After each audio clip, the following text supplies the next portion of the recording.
writer or am I a black writer? Well, I answer that two ways as well. I'm a writer because I take very seriously the craft of writing. A lot of folks, as soon as I walked in here, I did 2 or 3 interviews.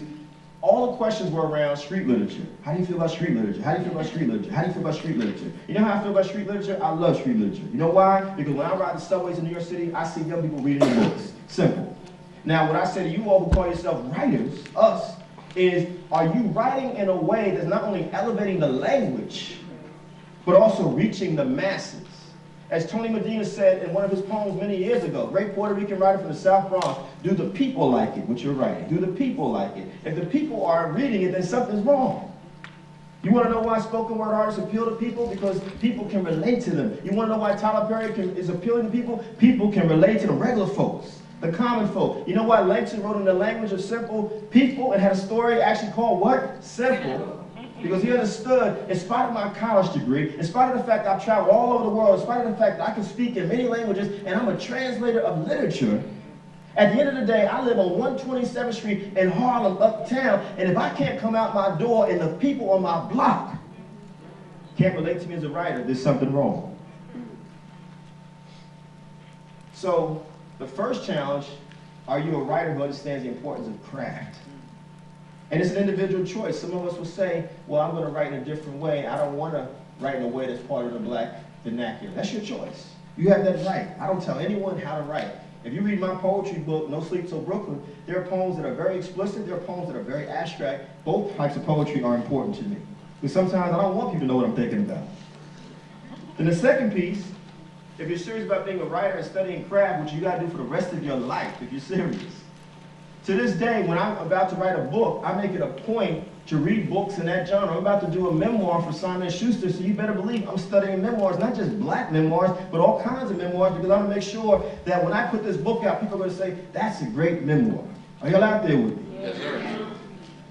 But then, I am a black writer. And I'm not apologetic about being a black writer or a writer. I'm a black writer because I understand our traditions and our history.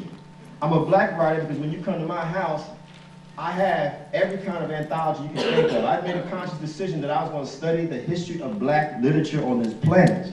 Are y'all out there with me? You know, which means I got to understand what was going on through the years in Nigeria or South Africa, which means I also need to understand what's been going on in places like Brazil and Cuba. Follow me for a second. Which means that when I say literature or black literature, it's not just about what's written on the page, it's also the oral traditions of our people. Because some of our people, let's think about Haiti for a second, where they may not write it down, but they do it visually. It's art. That's their literature. So, I am a black writer. And we need to claim it. If you are a black writer, you're a black writer. And we have a right to say that and not be apologetic to anybody. And one of the basic things they teach you in creative writing classes is that you should write from your specific experiences, and your specific experiences become universal. Why would you write about anything that you don't know about?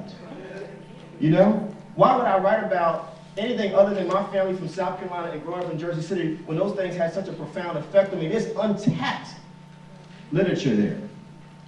You could write multiple books. Look at August Wilson. He wrote a series of plays that lasted a century, all based on the community that he came from. He won Pulitzer Prizes for that because he went into himself. And yes, those were quote-unquote black plays, but they also were human dramas. He didn't say either or, he said both. One of the things that bothered me in that New York Times article, someone said, a writer, that we were speaking to the choir. No, we're not. And if we are, so what?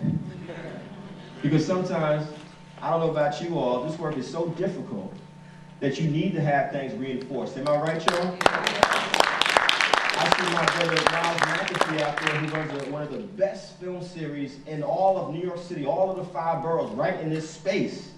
Wednesday nights, am I right, Brother Miles?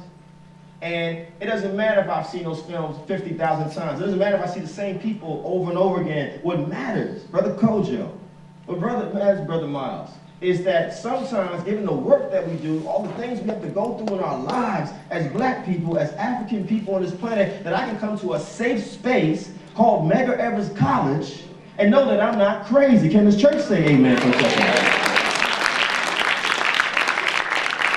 Where I can just be. I can speak how I want to speak. Know what I mean, son? Just speak the way I want to speak. You know what I mean? Seriously. And no one's going to say, correct your English. They just say, man, just have a seat and chill.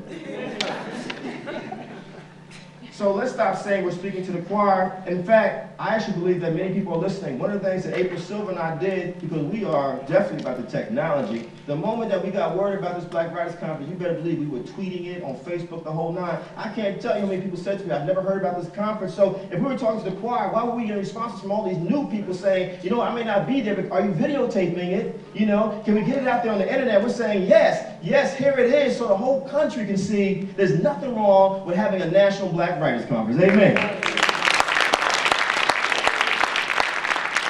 And what's so interesting about it, here we live in New York City, where right now we're celebrating a Jewish celebration called Passover. A week ago we celebrated St. Patrick's Day after the Irish saint. If you just open up the phone book, every ethnic group in this city has some sort of conference or celebration or festival. However, when black folks decide to do it, I'm reading the comments in the New York Times page. They say, well, how dare they do it? I'm like, you have no clue about the history of our people in this country, in the Caribbean, on this planet. You should be happy that they were just coming here to celebrate. And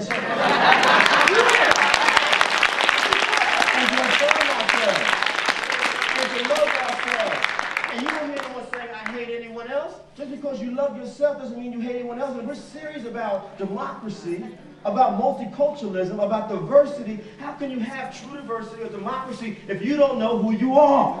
What are you going to bring to the table? And so when folks say to me, well, who am I? I'm bringing Zora Neale Hurston, Langston Hughes, Nikki Giovanni, Sonia Sanchez. I'm bringing the last poet. I'm bringing Gil Scott-Heron. I'm bringing all of that with me and saying, here's what I got to contribute to humanity. That's it. And I wouldn't know that if there was no such thing as black literature or black studies or the National Black Writers Conference. It empowered me. It taught me to see that we're beautiful. We're beautiful. In all our diversity, we're beautiful.